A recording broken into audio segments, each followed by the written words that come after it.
Jadi kalau misalnya si pasiennya yang luka bakar gitu ya, jadi menggunakan telapak tangan si pasiennya untuk melihat berapa persen luka bakarnya. Satu pulse surface adalah 1%.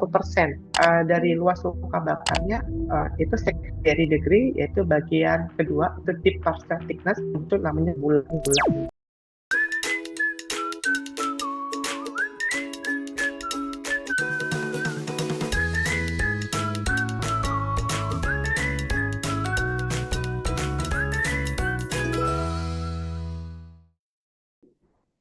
Oke, Bapak Ibu. Oke, mantap ya. Balik lagi ya buat Bapak Ibu semuanya yang nanti selama proses diskusi ini ada pertanyaan, boleh nanti langsung tulis saja di kolom chat ataupun nanti di akhir kalau misalnya kita masih ada waktu, nanti saya boleh kasih kesempatan Bapak Ibu untuk menanyakan langsung ya, mengutarakan langsung gitu ya pertanyaannya kepada pembicara hari ini yaitu ada Nurse Khairul Bahri. Nah, saya mau nyapa dulu nih kepada Nurse Khairul karena sudah ready juga nih Nurse Khairul. Selamat siang, Nur Khairul. Selamat siang, Edi. Oke. Buat Bapak Ibu semuanya nih ya, yang belum kenal sama Nurse Khairul, saya izin memperkenalkan terlebih dahulu ya. Jadi Nurse Khairul Bahri ini adalah beliau seorang BOC ITN, jadi beliau ini sudah tersertifikasi sebagai perawat luka, stoma dan juga inkontinensia, dan juga sertifikasinya sudah dari WCET ya, atau World Council in Trauma Therapy, gitu ya, dari Badan Dunia. Dan beliau sudah menjadi seorang IT nurse ya, itu sudah berpuluh-puluh tahun ya. Jadi pengalaman beliau juga sudah banyak sekali, pengalaman beliau baik untuk sebagai trainer, sebagai praktisi luka ya, menangani pasien juga itu sudah banyak sekali. Jadi ini kesempatan yang luar biasa yang berharga buat Bapak Ibu semuanya bisa bertanya langsung kepada seorang praktisi luka ya. Terus juga beliau saat ini menjabat sebagai manajer klinik di Walker Center gitu. Jadi buat Bapak Ibu semuanya mungkin kalau ada kesempatan mau datang ke Walker Center nanti bisa juga ketemu sama Nurse Khairul Bahri. Dan buat Bapak Ibu semuanya yang saat ini belum pernah ikut pelatihan mungkin ya, baik itu pelatihan CWCCA ataupun pelatihan yang advance selama 2 bulan, nanti boleh yuk ikut bareng supaya nanti bisa ketemu langsung sama Nurse Khairul Bahri juga dan bersama dengan trainer lainnya. Oke, tanpa panjang lebar nih, saya langsung mempersilahkan kepada Nurse Khairul untuk bisa berdiskusi, memimpin diskusi tentang topik luka bakar. Oke, terima kasih banyak, Mbak Evi. Wah, luar biasa nih, banyak sekali nih Bapak dan Ibu yang hari ini mau join, yang sudah join ya terkait tentang serial Pekovagin Academy ya, yang hari ini topiknya mungkin udah banyak sekali gitu ya, yang ditunggu-tunggu gitu ya Mbak Evi ya. Dan topiknya ternyata relatif sekali ya terkait tentang yang biasa dilakuin sama kita hari ini. Nah, kadang-kala kalau misalnya kita melihat topik pada hari ini tuh sering sekali ya yang terjadi tuh pada ibu-ibu yang lagi masak biasanya ya, kena apa namanya minyak gitu ya, kemudian pada anak-anak sering sekali terjadi topik pada siang pada hari ini. Nah, topik hari ini kita terkait tentang luka bakar ya. Mungkin Bapak Ibu sudah sering yang mendengar tentang bagaimana sih perawatan luka bakar, baik first aid-nya terlebih dahulu, kemudian cara perawatannya. Nah, ini kita kupas tuntas gitu ya, terutama saya ambil topik itu tentang uh, transdermal drug karir gitu ya. Ini mungkin hal yang baru bagi Bapak dan Ibu terkait penanganan luka bakar menggunakan transdermal drug karir ya. Kalau misalnya sudah latihan perawatan luka yang diselenggarakan oleh Walker dan Advance, mungkin sudah apa namanya sudah familiar terkait tentang topik pada hari ini dan penanganannya seperti apa. Nah, saya ambil satu apa namanya satu guideline. Ini guideline-nya tahun 2014 dan ini belum ada pembaruan terkait tentang apa namanya best practice guideline terkait tentang burn. Beberapa informasi tentang guideline tentang burn belum ada keluar yang terbaru. Ini yang paling uh, lama dan ini masih dipergunakan sampai sekarang. Ya, jadi Bapak Ibu kalau misalnya mau ambil, tinggal cari di Bun Internasional, cari tentang burn. Nanti langsung muncul guideline yang bisa Bapak dan Ibu baca dan bisa Bapak Ibu pelajarin terkait tentang penanganan pada luka bakar. Nah, saya ambil satu dari guideline tersebut ya, bagaimana sih penanganan pada luka bakar. Nah, yang pertama sekali ya, kalau misalnya di luka bakar ya, first aid-nya stop dulu terlebih dahulu ya. Jadi secara emergency Bapak Ibu harus stop dulu nih. Mulai dari kalau misalnya ada apa namanya pakaian dan sebagainya itu harus dikeluarkan, dibuka semuanya ya.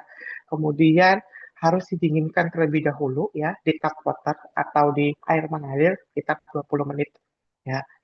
Kemudian kalau misalnya ada hidrogel ya atau bisa diaplikasikan hidrogel sebagai first aid-nya ya. Ini paling pertama sekali. Nah, jangan lagi nih kalau misalnya luka bakar ya, Bapak Ibu ambil diolesin pasta gigi gitu ya, ditambahin atau dikasih kecap itu biasanya ya, atau ada yang sering tuh dikasih apa namanya mentega. eh. Nah ini jangan lagi nih ya Bapak Ibu ya. Jadi kalau misalnya jadi luka bakar ya, langsung dinginkan terlebih dahulu, cooling dulu ya sebagai first aid-nya. Kemudian baru kita asesmen gitu Bapak dan Ibu ya inisialnya. Kalau misalnya terjadi luka bakar yang cukup luas ya, paling penting adalah setelah dilakukan first aid yang baik, kemudian langsung dirujuk biar dicek primary survey-nya. ABC-nya oke, aman, baru dilakukan perawatan luka. Nah, perawatan luka ini hal sekian sekalinya ya. Jadi harus dicek terlebih dahulu ini ya, primary survey-nya aman, ya pasiennya terselamatkan, ya kemudian baru kita masuk ke secondary survey. Mulai dari assess burn-nya itu sendiri, ya apakah nanti dari apa degree burn-nya ataukah ya nanti stadium 1, 2, 3, 4 ya atau first degree, second degree atau third degree ya dilihat dari kondisi si burn-nya. Yang paling penting adalah yang pertama adalah primernya terlebih dahulu. Airway breathing circulation yang aman, dapat pasiennya terselesaikan burn-nya, artinya resusitasi cairnya menurut Dexter aman, pasiennya stabil, baru perawatan lukanya. Ya, jadi perawatan luka burn itu hal sekian sekalinya, gitu ya. Jadi paling penting ABC terlebih dahulu. Kemudian setelah aman primary survey-nya, baru kita lakukan perawatan burn-nya atau perawatan lukanya ya sebagai secondary survey-nya. Kita ukur ya akses wound burn-nya ya. Bisa Bapak Ibu bisa menggunakan kalau untuk lihat derajat burn-nya bisa menggunakan rule of Ness dari Waylands ya, baik dewasa maupun anak-anak atau menggunakan palm surface. Nah, biasa tuh digunakan palm surface uh, apa yang susah kita misalnya bingung ngitung rule of Ness-nya bisa menggunakan palm surface. Jadi menggunakan telapak tangan pasien untuk mengukur uh, derajat luka bakarnya atau mengukur luas luka bakarnya. Ya, jadi menggunakan palm surface. Yang digunakan adalah palm surface dari si pasiennya, bukan dari perawat atau pemeriksanya. Jadi kalau misalnya si pasiennya yang luka bakar gitu ya, jadi menggunakan telapak tangan si pasiennya untuk melihat berapa persen luka bakarnya. Satu palm surface adalah 1%. Jadi tinggal Bapak Ibu ambil telapak tangan pasien ya, dilihat itu berapa persen untuk luas luka bakarnya. Ya itu bisa menggunakan seperti itu kalau misalnya masih belum hafal atau bingung ya cara penilaian menggunakan rule of nine. Itu paling gampang menggunakan surface. Kemudian ya setelah pasiennya sudah dicek burn size-nya ya, luas luka bakarnya, kemudian kedalamannya ya, kemudian baru pasien ini apakah harus dirujuk ke wound unit, burn unit atau tidak. Kalau misal iya, berarti pastikan ya ini pasien tertransfer dengan baik. Kalau enggak, berarti cek kondisi tubuhnya dari si luas luka bakarnya dan kedalamannya. Ya. Nah, dari beberapa kondisi ini, kalau misal sudah dicek sesuai dengan uh, ukuran atau luas luka bakarnya, ya baik dia superficial, kemudian deep superficial, ya atau full thickness, ya berdasarkan dari si uh, akses si burn deep-nya atau kedalaman luka bakar itu sendiri. Kalau misalnya dia pasiennya di superficial atau berada di epidermal burn, ya atau pasiennya hanya kemerahan saja ya yang dilakukan adalah hanya dicuci ya dicuci menggunakan sabun kemudian air ya kemudian boleh diaplikasikan untuk mengurangi kemerahan itu menggunakan aloe vera atau gelling atau moisturizer cream yang berfungsi untuk menurunkan efek kemerahan dan nyeri pada pasiennya ya provide analgesia terutama untuk lokalisir. Kemudian ini akan healing ya selama 7 hari ya. 7 hari dia akan healing. Kemudian 14 hari akan full healing pasiennya. Ya, tinggal dilihat apakah ada scar atau enggak. Kalau misalnya ada scar, tinggal ditambahkan scar manajemen untuk mengatasi scarnya itu sendiri. Kemudian, kalau misalnya sudah muncul bula, artinya sudah di superficial bagian dermal burn, ya, tandanya apa? Sudah muncul bula. Ya. Berarti tinggal kita, Bapak Ibu lakukan perawatan, cuci terlebih dahulu, ya. Kemudian kita cek apakah bula ini atau blister ini besar atau enggak. Nanti ada di belakang slide ini ada kira-kira uh, kapan kita harus bula ini diklopek atau enggak, gitu, atau dihancurkan atau enggak. Ya. Kemudian dan manage blisternya atau bulanya, provide analgesia, kemudian select dressing. Ya, salah satunya untuk cek exudate level, artinya apa dapat menyerang exudat, kemudian dapat mengurangi infeksi pada pasien dengan burn. Ya. Kemudian ini digunakan ya, si dressing ini dalam waktu 48 jam dan dibuka setiap 3 sampai 5 hari. Ya. Kemudian kita cek kalau bisa terjadi lokal infeksi, pastikan eksudatnya itu uh, tertangani dengan baik. Artinya apa? Ada beberapa kondisi burn yang menyebabkan infeksi dari eksudat yang keluar. Oke, salah satunya apa? Eksudatnya berwarna merah atau si blisternya tadi itu kebuka atau rusak. Jadi nampak lapisan kulit bagian epidermisnya. Berarti sudah risiko terjadi infeksi lebih besar. Kemudian boleh dikasih, kalau misalnya sudah ada tanda-tanda infeksi, boleh diberikan topikal antimikrobial, ya salah satunya Micovazin Silver, itu bisa untuk memanage si infeksi tersebut, ya karena kandungan silvernya yang berfungsi sebagai antimikrobial yang paling baik. Kemudian pasien akan healing dalam waktu, ya healing certification, kemudian continue dressingnya, dievaluasi lagi, ya ini akan full heal dalam waktu 14 hari, ya. Kemudian kalau misalnya dia nggak healing progresifnya, ya kalau misalnya stadium 2 dia nggak healing, berarti harus direfer ke burn unit atau uh, apa namanya kalau di kita perawat luka yang advance, cari second opening kenapa dia nggak healing.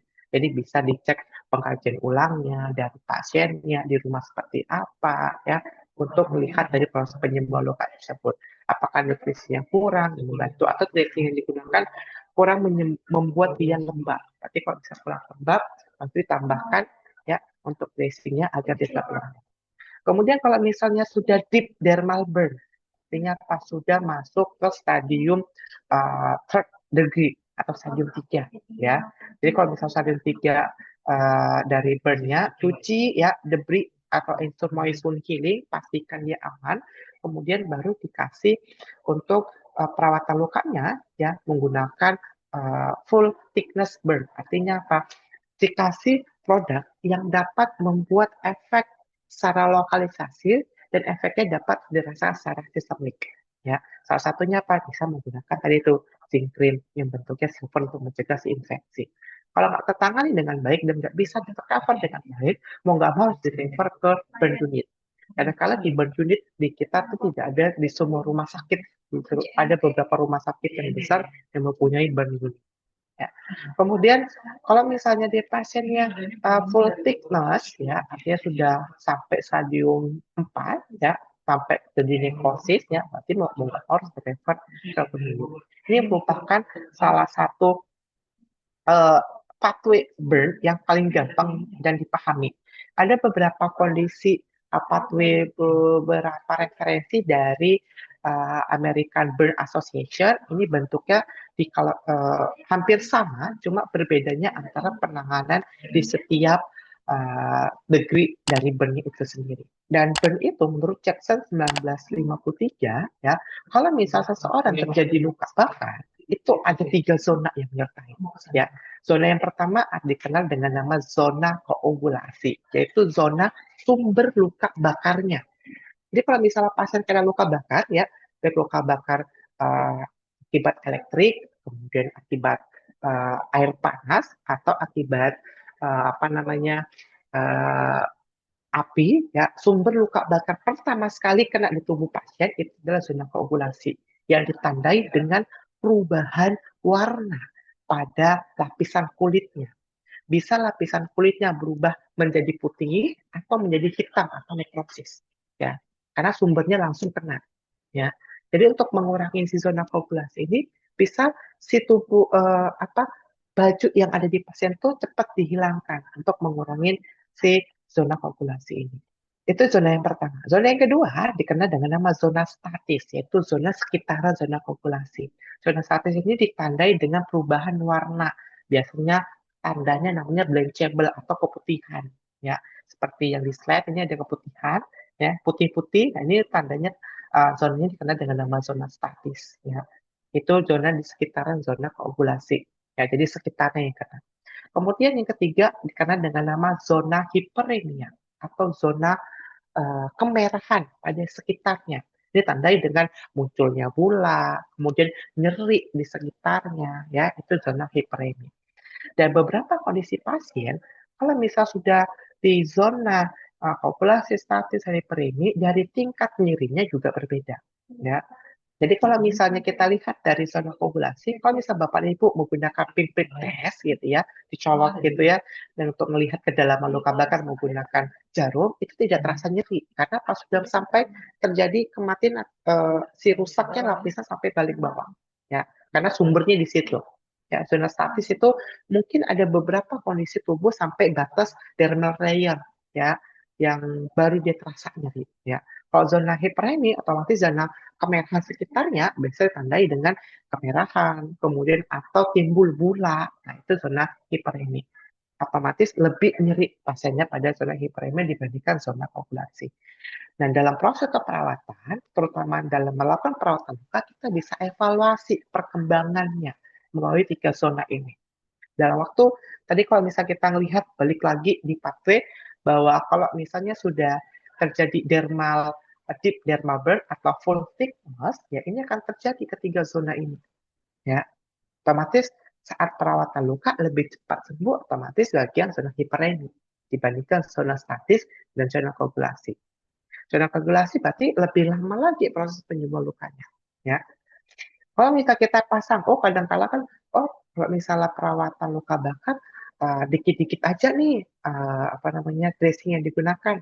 Semakin sedikit, kalau ada efeknya dia panas dan dikeluarkan, dan tidak ada efek secara sistemik dan analgesia untuk menurunkan panasnya, otomatis ini lebih lama proses yang akan terjadi apa? Perubahan suhu pada lapisan kulit, kemudian si luka bakarnya semakin lama semakin luas. Ya, kalau tidak tertangani dengan baik pada si zona tersebut. Nah, saya ambil dari si burn injury, ya. Jadi burn injury ini dilihat dari degree-nya. Jadi ada first degree, second degree, third degree, dan fourth degree. Atau stadium 1, 2, 3, dan 4. Nah, pada superficial thickness atau pada pasien pasien dengan first degree, ya, first degree itu tidak terjadi kerusakan pada lapisan kulitnya. Epidermis, dermis, jaringan adiposa, masker itu masih ada, ya, masih utuh, tapi ditandai dengan perubahan warna dan fungsinya yang sudah berubah. Tandanya apa? Tandanya kemerahan. Ya, itu luka bakar first degree atau derajat pertama pada luka bakar. Ya, timbul rasa nyeri, ya, nggak muncul namanya blister, nggak muncul namanya scar. Ya, hanya kemerahan saja. Atau kalau misalnya ibu-ibu lagi masak gitu ya, kena uap, ya, kalau lagi masak gitu ya, lagi goreng apa gitu ya, tiba-tiba uapnya yang apa namanya, yang meluas, kemudian kita kena efek dari uapnya itu menyebabkan panas. Nah, itu adalah first degree, ya, tandanya kemerahan. Kemudian dari second degree itu dibagi menjadi dua, ada dia superficial, ada deep partial thickness. Kalau superficial ditandai dengan apa? Ditandai dengan adanya muncul namanya blister. Ya, keduanya sama-sama muncul blister, tapi dilihat dari apa namanya, kondisi uh, keluasan kedalaman luka bakarnya itu sendiri. Ya, sama-sama muncul blister, tapi semakin luas dia, semakin dalam si apa namanya, blisternya yang muncul dan kedalaman dari burn-nya itu sendiri, otomatis itu akan berbeda antara si superficial dengan deep partial thickness. ya, tertandai dengan blister, kemudian increasing deep, ya, terutama untuk resiko infeksi dan scarring, ya, atau scar. Kemudian yang ketiga third degree atau full thickness, ya, ditandai ini sudah nggak ada muncul lagi, ya, si blisternya sudah luas luka bakar sampai ke bagian si lapisan kulit dermis sampai ke bagian adikosa, ya. Jadi kering sekitarnya, ya, muncul tanda blanchable. Jadi kalau misalnya kita masukkan pinprick test gitu, ya, atau lick touch atau pinprick, ya, itu sampai dia nggak tidak terasa lagi nyeri, ya, tidak terasa nyeri, ya, itu bisa kita kategorikan sebagai third degree. Kemudian kalau misalnya sudah muncul warnanya sudah hitam, sudah hancur atau bahkan sampai nampak otot tendon, ya, berarti sudah masuk ke fourth degree atau derajat 4 dari luka bakar. Ini lebih gampang, ya Bapak Ibu, ya. Di normal kulit, ya, first degree ada kemerahan saja, karena daerah dia surface-nya, ya. Kemudian di daerah epidermis, kalau misalnya second degree, dia sudah muncul blister, ya, sudah keluar epidermisnya sudah kebuka, ya. Kemudian kalau misal third degree, dia sampai layer bagian dia si hipodermis, ya. Kalau sudah nekrosis dan sebagainya, nah itu bisa masuk ke fourth degree atau derajat 4 dari luka bakar, ya, atau bahkan sampai ke tulang dan tendon, gitu Bapak dan Ibu. Nah, mungkin Bapak Ibu yang sudah penanganan luka bakar secara komprehensif sudah paham ya, terkait tentang derajat luka bakar. Nah, penanganannya tadi, ya, kalau misalnya melihat penanganannya paling penting adalah primary survey terlebih dahulu nih. Jangan lukanya yang diawalin dulu, ya. Jangan luka yang paling paling awal adalah primary dulu, ABC oke, resusitasi cairan dulu, ya, jangan sampai pasiennya kehilangan cairan, ya, bisa shock terakhir meninggal. Resusitasi sesuai dengan luas luka bakarnya, kalau menurut Baxter, gitu ya Bapak Ibu, ya, baru lakukan penanganan untuk lukanya. Beberapa kondisi burn, terutama untuk pasien dengan second degree, ya, apa yang harus kita lakukan blisternya? Ini saya ambil dari si Guideline Treatment Algorithm of Burn Injury. Ini saya ambil dari jurnal Turkish, ya. Jadi di sini mengatakan bahwa kalau misalnya uh, blisternya kurang dari 1 cm atau kecil, ya, itu nggak boleh dihancurin. Jadi dibiarin aja. Ya, blisternya nggak boleh dibuka, kulitnya nggak boleh dikelupas, airnya nggak boleh dibuang, ya. Jadi dibiarkan aja. Dengan tutup lembab dia akan terabsorb lagi, ya, akan terabsorb sendiri, ya, oleh tubuh. Kalau misalnya dia lebih dari 4 cm atau blisternya yang besar, itu hanya di needling, artinya apa? Dikeluarkan cairannya tanpa di unroofing, tanpa dibuka kulitnya. Kadang-kadang kan kita, ya, Bapak dan Ibu, kalau misalnya melihat penanganan blister kan dibuka tuh kulitnya, ya. Ternyata kulit ini membantu menjaga kondisi burn-nya itu biar tetap lembab dan tidak menyebabkan evaporasi yang terlalu luas, ya, terlalu banyak. Artinya pasien tidak kehilangan cairan yang berlebihan. Jadi dijaga tetap lembab, ya, dan menjaga si kondisi kulitnya nggak rusak, gitu ya, dan mencegah biar tidak si infeksi masuk sebagai kode entry. Jadi tetap dijaga si kulitnya jangan sampai dikelupaskan. Itu untuk manage blisternya, ya. Jadi kalau misalnya kecil dibiarin aja, nggak boleh dibuka sama sekali, nggak boleh dihancurin. Kalau yang besar tinggal di needling, dikeluarkan aja cairannya, ya, tanpa kulitnya dilepas atau gitu. Nah, idealnya pada pasien-pasien dengan burn, ya, untuk perawatan lukanya yang pertama, balutannya itu harus moisture balance. Artinya apa? Kelembapannya harus seimbang. Kemudian bisa divariasikan dengan ukuran lukanya. Kemudian microbial barrier, artinya apa? Dapat menjaga barrier pada si kulitnya. Karena kondisi burn nih, ya, butuh barrier tambahan untuk agar jangan sampai si tingkat burn-nya ini semakin lama semakin dalam. Kemudian good absorber, ya. Kalau misalnya dia mengeluarkan cairan exudate, dia dapat mempertahankan cairan itu tetap kondisi lembab dan dapat mengabsorb dengan baik. Jangan sampai terjadi leakage atau bocor pada si cairannya. Paling penting adalah pain alleviation. Artinya apa? Kondisi luka Bahkan karena dia nyeri pertama derajat 1, derajat 2, gitu ya, first dan second degree, ya, ini pasti akan terjadi rasa yang nggak nyaman. Ya. Kemudian si dressing yang ideal pada burn itu dapat mengurangi nyeri tersebut, ya, dapat mengurangi nyerinya, kemerahan dapat dikurangi. Paling penting apa?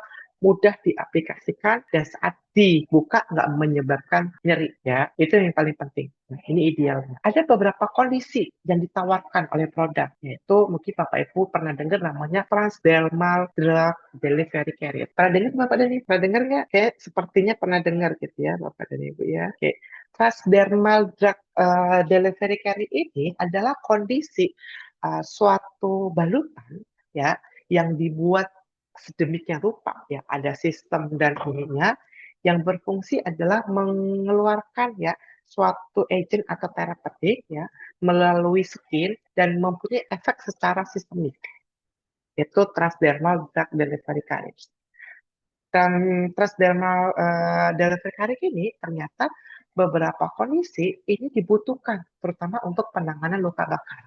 Ya, karena Pak mempunyai skin barrier, kemudian nggak invasif, ya, kemudian dia dapat mengurangi nyeri pada pasien-pasien saat terjadi burn, ya.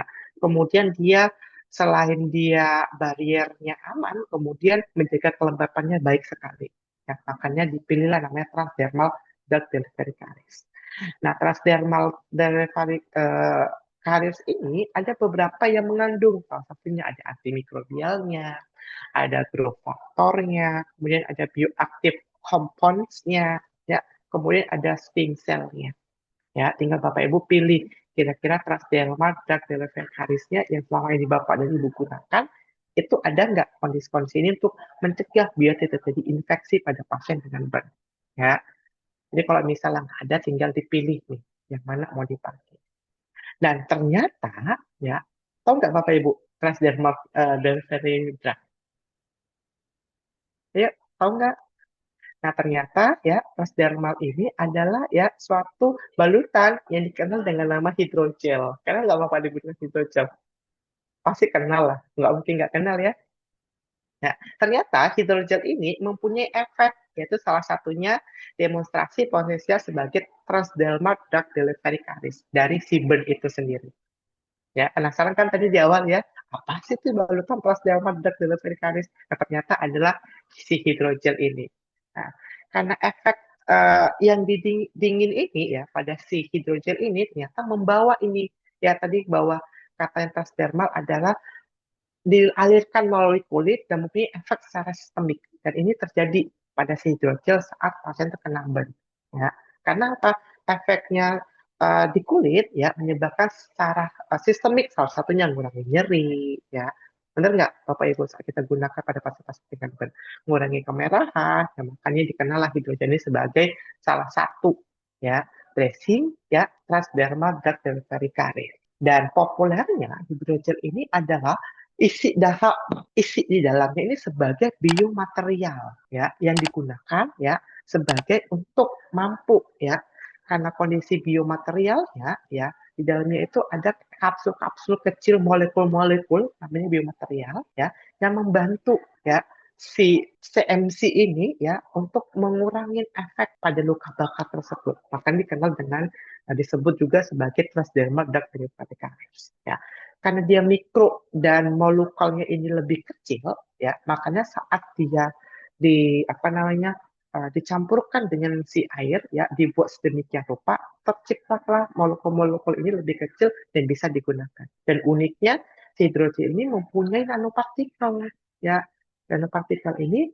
diperuntukkan untuk apa? Untuk bisa masuk ke dalam field deep space pada luka bakar saat diaplikasikan. Ya. Dan tinggal Bapak Ibu cari ini pada pasien-pasien yang luka bakar, first degree, second degree, third degree, fourth degree, ya cari ialah mengandung antimikrobial, ya. Karena beberapa kondisi dari transdermal drug delivery carriers ini dibutuhkan ini untuk pasien-pasien dengan efek tersebut, ya. Kemudian ada efek analgesiknya, ada growth faktornya, ya. Analgesik dari mana? Dari kondisi yang diciptakan oleh suasana lembab tadi dari si hidrogel, akan mengurangi nyeri pada pasien. terutama pada pasien-pasien first degree dan secondary. Kemudian ada growth faktornya. Kenapa? Kondisi yang nano pada si hidrogel dan molekul makroselulernya lebih kecil itu membantu growth factor lebih bekerja dengan aktif ya, karena langsung masuk ke dalam fluid space ya, makanya lebih cepat mengurangi fase inflamasi atau fase hiperemi pada pasien-pasien dengan luka bakar. Ya, tujuannya apa? Tujuannya adalah menciptakan therapeutic agent, ya, menciptakan therapeutic agent, ya, pada luka bakar saat kita gunakan. Salah satunya apa? Membantu si liposom, ya, kalau misalnya di tubuh itu ada liposom, itu membantu, ya, menguraikan apa namanya kemerahan tadi, ya, dia lebih intens, lebih cepat tanpa terjadi apa namanya semakin intat atau semakin dalam dari luka bakarnya. Langsung dibetengin gitu Bapak Ibu. Makanya dibutuhkan sekali si transdermal drug delivery system. Nah, terutama pada pasien-pasien dengan luka bakar yang stadium yang fourth degree atau apa namanya third atau fourth degree tidak cukup menggunakan hidrogel. Jadi ada butuh tambahan lagi untuk membantu menjaga kelembapan. Ya, salah satunya apa? Salah satunya adalah zinc cream silver atau microfazin silver. Gunanya apa? Untuk membantu. Karena apa? Setelah digunakan, ternyata dalam waktu 24 jam, ya, transdermal ini akan hilang. Karena si molekul kecilnya tadi itu, airnya tadi sudah terevaporasi. Ya, tinggal molekul-molekul kecilnya yang ada. Maka itu dibutuhkan untuk menjaga kelembapan. Ya, jadi ada dua peranan ini di sini. Ya, transdermal membantu mengurangi si efek analgesik pada pasien dengan luka bakar, kemudian si zinc creamnya itu membantu mengurangi sebagai antimikrobial, ya, kemudian menjaga kelembapan dia tetap lembab dan proses burn-nya tidak semakin lama semakin dalam atau luas. Ya, seperti itu Bapak dan Ibu. Nah, saya punya satu case ya. Ini saya ambil case-nya pasien di tahun 2024. Nah, ini kita gunakan ya, transdermal. Ya. Ini pasien mengatakan sekitar luka bakar terasa pedih dan panas ya. Mengatakan luka bakarnya akibat presto ya 3 hari yang lalu. Jadi selama 3 hari pasiennya nggak ditutup gitu ya. Datang ke layanan kesehatan gitu ya. Sediakan terbuka. Jadi pas waktu kena burn juga langsung diolesin sama apa namanya pasta gigi, karena nggak tahu nih literasinya gitu ya, kenapa seharusnya tidak boleh tapi dikasih lah, karena nggak tahu ya pasien di kita di masyarakat di komunitas lah. Kemudian dikasih salep muracil ya, pasiennya karena nyeri dapat obat Panadol 2 kali 500, tidak ada penyakit penyerta. Kemudian baru ini pasiennya sudah 3 hari, artinya apa? Primary survey-nya sudah aman, tinggal kita secondary survey-nya. Ya, secondary survey kita lakukan lah perawatan lukanya. Ya, jadi datang kita sudah 3 hari sebelum setelah kejadian dari luka bakar itu sendiri. Ya, ini kita cek ya, ternyata di pasiennya ada di wajah, punggung, kemudian tangan, ya luka bakarnya, kemudian muncul eksudatnya, kemudian dry ya sekitar lukanya kulitnya, kemudian muncul eritema, kemudian dari luas luka bakarnya itu secondary degree, yaitu bagian kedua itu deep partial thickness, untuk namanya bulat. Ini sudah mulai apa namanya kecil ya, tapi masih ada si hipereminya. Nah, yang bagian si hiperemi ini merupakan zona hiperemi kalau bisa kita lihat. Nah, ini adalah zona hiperemi ya, zona hiperemi ya. Di sini kita nggak bisa melihat ya, ini zona statis bisa jadi ya, luas karena awalnya kena di sini ya, dilihat dari si bulanya ini ya. Nah, ini pasien ini kena uapnya ini ke zona hiperemi dan bisa terlihat dari zona statis. Oke, ini kita cuci ya pasiennya. Jadi kita cuci menggunakan sabun meclofazin, kemudian kita kasih zinc dan kita campur dengan hidrogel ya untuk membantu mengurangi efek tadi tuh karena dia panas, nyeri pada pasiennya ya. Setelah 3 hari dibuka ya, ini hasilnya. Ya, ini cuma sekali perawatan di kita, jadi dibuka di rumah ya, selama video call ya sama kita, jadi dibuka di rumah oleh pasien. Ya, ini sudah awalnya hitam seperti ini gitu ya, dibalut ya. Ini kita buat bentuknya pakai stocking net gitu ya. Jadi tetap kondisi lembabnya terjaga dengan baik. Kemudian bagian tangan, ini bagian tangan ya kita combine ya. Jadi kita combine antara si hydrogel dengan zinc cream, kita pakai yang reguler ya. karena juga mengandung antimikrobial, salah satunya ada chitosan di dalamnya sebagai antimikrobial alami ya. Kemudian kita kasih benar-benar tebel. Tujuannya adalah untuk efek dinginnya tadi tuh. Selain itu ada menjaga kelembapannya.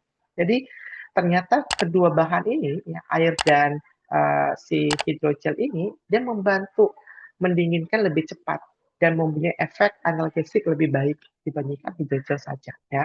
Kemudian kita tutup pakai kasa sebagai secondary dressingnya, ya. Kemudian baru kita tutup dengan orthopedic wool. Terakhir kita kasih kohesif, maaf, kita kasih kohesif. Kemudian selama 3 hari kita evaluasi, besok pasiennya foto dan video terakhir sudah sembuh.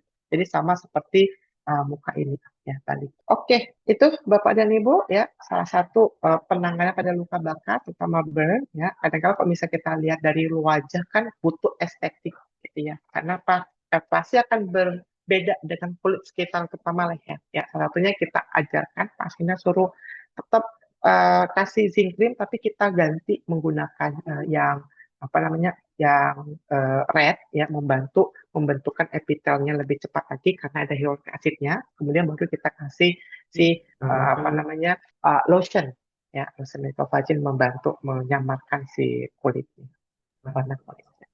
Oke, itu saja dari saya kembalikan ke Oke, nah tadi ada beberapa pertanyaan yang udah mulai masuk ya di kolom chat. Pertama tadi dari Bu Sunarsi minta untuk dikonfirmasi ulang soal bula, apakah itu tidak boleh dipecahkan. Kemudian langsung saja boleh langsung menjawab pertanyaan dari Nurse Herlia dari Kepulauan Riau ya. Izin bertanya soal larutan apa yang tepat untuk luka bakar yang dalam dan sudah putih kulitnya. Dan jika pada saat buka balutan pertama kulit yang terluka itu kuning, apa yang harus kita lakukan gitu ya.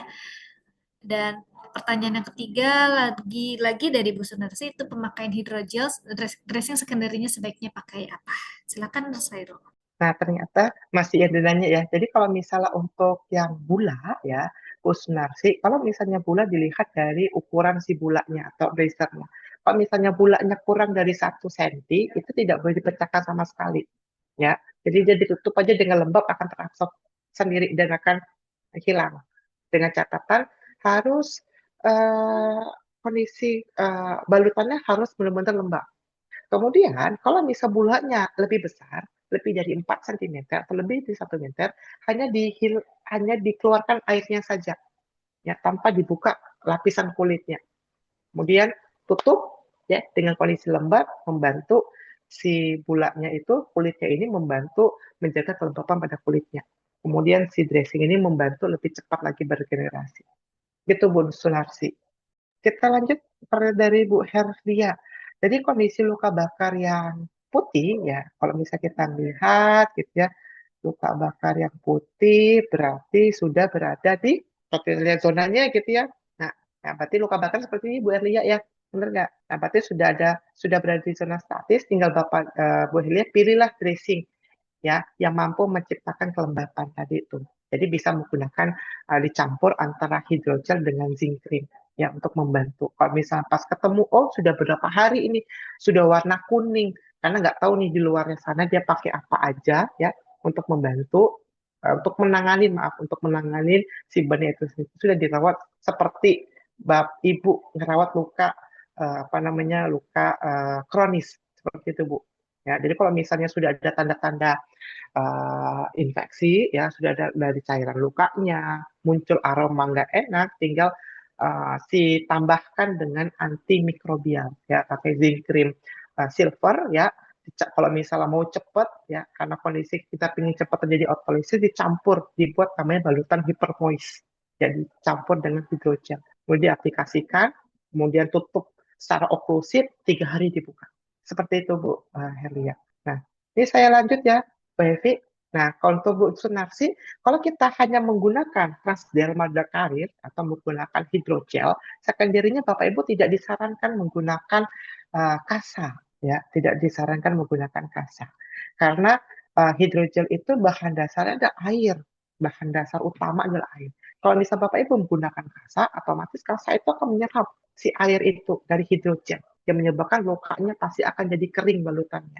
Gak muncul tuh namanya moisture balance. Gak muncul tuh namanya lukanya lembab. Yang terjadi apa? Lukanya kering. Terjadi trauma saat diganti balutan.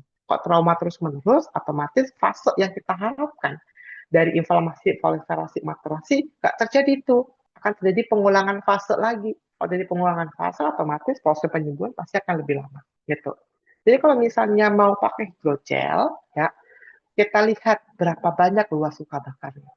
Kalau misal satu badan nih, ya satu badan misalnya, berapa banyak hidrogel, ya. Kemudian sekundernya digunakan adalah hidrogel menggunakan transparan film dressing, ya. Berapa banyak transparan film harus digunakan? Cost efektif enggak? Pertanyaannya selalu. Kalau enggak cost efektif, Bapak Ibu bisa combine atau mix, ya. Dan kalau misalnya kita luka bakar, ya, kalau ada efek dari zona hiperemi yang nyeri dan sebagainya, itu bisa dicampurkan biasanya, gitu ya dicampurkan dengan stitching cream itu bisa menggunakan apa namanya kasa membantu. Oke, ini juga ada beberapa pertanyaan kembali dari Bu Nursaba ya. Apabila ada pasien masuk UGD dengan luka bakar, kemudian ada bulannya dan dikeluarkan cairannya, bolehkah dikasih bioplacental? Dan saya izin menjawab pertanyaan dari Pak Rotua Telombanua terkait dengan pelatihan wound care ya. Untuk pelatihan wound care sendiri itu akan ada dua jenis pelatihan, Pak Rotua. Mau ambil yang Certified Wound Care Clinician Associate itu untuk yang 4 hari, ataupun mau ambil yang langsung advance itu selama dua minggu ya. Jadi ada teorinya 1 minggu, praktek secara langsung, baik praktek di klinik, di home care, ataupun di praktek mandiri itu ya, itu selama juga 1 minggu gitu. Jadi di mana bisa belajarnya, boleh nanti menghubungi, nah ini seperti yang ada di latar belakangnya Nurse Khairul ya, di Woker ya. Jadi pelatihannya itu ada di Woker, untuk media sosialnya sendiri ataupun nomor kontaknya ya itu nanti boleh ke saya kalau misalnya Bapak sudah masuk ke dalam grup Covazin Academy itu di dalamnya juga ada tim dari Woker supaya nanti bisa bantu jadwal-jadwalnya karena setiap bulan itu biasanya ada pelatihan yang keliling juga ya jadi nggak cuma di Bogor untuk pelatihannya tapi juga kita keliling se-Indonesia gitu siapa tahu nanti di tempat Bapak ada nanti Bapak bisa ikut sekalian. Oke ini pertanyaan terakhir dari Bu Nur Sabah. Oke, pertanyaan terakhir dari Bu Nur Sabah ya Bapak Ibu. Ya, apabila pasien masuk UGD dan luka bakar, ada bulanya, dikasih keluar cairannya. Ya benar Bu, dikasih keluar cairannya tanpa dikelupas kulitnya. Boleh nggak dikasih bioplasen? Jadi pertanyaan biasanya, ini paling sering ya Bapak Ibu ya, benar nggak? Luka bakar pasti dikasih bioplasen. Dan ternyata Bapak dan Ibu pas waktu penggunaan dressingnya lihat nggak kanda ingredientnya ya. Ternyata Blopaceton itu ya isinya dalamnya ada si antibiotiknya ya. Bioplacental ada antibiotiknya itu neomycin. Nah ternyata beberapa penelitian ya jurnal juga dari Antimicrobial Stewardship antibiotik tidak boleh lagi digunakan untuk melakukan perawatan luka, baik bentuknya sediaan cair, bubuk ataupun salep gitu. Jadi kalau misalnya mau cari nggak ada sama sekali apa namanya dressingnya misalnya itu susah ya Bapak Ibu tinggal ambil petroleum jelly ya itu membantu untuk mengurangi efek pada luka bakar itu bisa digunakan ya jadi nggak harus antibiotik dan nggak harus yang bio gitu ya jadi boleh pakai yang itu Bapak dan Ibu. Oke, nah Bapak Ibu semuanya topik kali ini luar biasa ya kita tentang luka bakar. Meskipun kita tuh udah sering banget sebenarnya ngebahas tentang luka bakar, tapi rasanya kalau refreshing kayak gini ya sama Bapak Ibu semuanya bersama dengan para pembicara gitu ya, rasanya kita bisa nginget ulang lagi gitu ya. Ketika nanti kalau kita ketemu sama pasien dengan luka bakar, kita makin tercerahkan lagi. Oh ternyata memang sebaiknya kalau ada pula yang kurang dari 1 cm, sebaiknya tidak dipecahkan. Oh kalau ternyata luka bakar itu ternyata ada zona-zonanya ya. Ternyata zona yang hiperemi ini jauh lebih cepat untuk penyembuhan dan seterusnya gitu ya. Nah, maka dari itu nih buat Bapak Ibu semuanya ya, jadi kan kita di Medcovazin Academy itu kita akan ketemu setiap minggu ya. Jadi tadi ada Mbak Salva, tim dari Medcovazin juga sudah kirim link untuk bisa bergabung ke dalam WhatsApp grupnya Medcovazin karena di dalam situ kita biasanya diskusi setiap hari gitu ya, diskusi kasus ataupun diskusi mungkin kalau ada bisnis tentang perawatan luka juga kita sekalian bisnis perawatan luka. Jadi buat Bapak Ibu semuanya nih yang belum join bergabung ke dalam WhatsApp grup boleh ya, kita sangat terbuka untuk bisa join bareng nih di Medcovazin Academy. Boleh daftarnya di https://bit.ly/medcovazin konsultasi. Dan nih, kalau misalnya Bapak Ibu semuanya bisa masuk ke dalam grup WhatsApp tersebut, biasanya dapat informasinya juga selalu up to date gitu. Karena kita balik lagi ya, Medcovazin Academy bersama dengan Solusi Medical Event, kita akan selalu ketemu setiap hari Rabu bersama dengan para wound expert tentunya gitu dengan topik-topik yang tentunya juga menarik. Oke, nah hari ini alhamdulillahirabbil alamin ya kita sudah selesai untuk kita ngebahas bareng tentang luka bakar. Saya ucapkan terima kasih banyak untuk Nurse Hairul hari ini dengan insight-insight yang terbaik dari Nurse Hairul gitu ya.